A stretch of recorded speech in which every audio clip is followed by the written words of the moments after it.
જો મિત્રો આ મહી કેનાલ છે, મોટી કેનાલ મહી કેનાલ યોજના। જો મિત્રો કેનાલે ઊભા છીએ અને રિક્ષાવાળા ભાઈ ફોલોવર મિત્રો પસાર થયા। હવે મારું કહેવાનું એવું છે કે મિત્રો આ કેનાલ છે અને કેનાલમાં આ ગરનારું છે ને રોડ છે, તો કોઈને પાણી પીવા હોય, હાથ પગ ધોવા હોય તો ભાઈ શું કરવું? જો અહીંયા તો પગથિયા નથી, પાણી બહુ ઊંડું છે, તો મારે અહીંયા આ પગ બગડ્યો છે। જો આ પગ બગડ્યો છે તો મને ઈચ્છા થઈ કે પગ ધોઈ આવું, પણ ભાઈ ઉતરાય એવું જ નથી।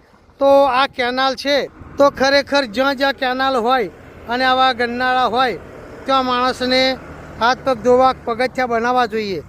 અને કોઈની ભેંસ અંદર પડી હોય તો શું થાય? પ્રોબ્લેમ થાય। જો કે ભેંસ તો અંદર પડે નહીં સાચવે, પણ માણસને ઉતરવું હોય અને અંદર કોઈ પડી ગયું હોય ને તો ભાઈ સારું। તો વિચારજો કેનાલવાળાઓ કે પગથિયા મૂકવા તો એમને કપડાં ધોઈ શકાય, પાણી ભરવું હોય તો પી શકાય, હાથ પગ ધોઈ શકાય, નાહવા પણ જઈ શકાય। તો મિત્રો આ વિડીયો સારો લાગે તો લાઈક કરજો, શેર કરજો અને જ્યાંને ધ્યાનમાં આવે આ પગથિયાનું વિચારજો। ચલો આવજો।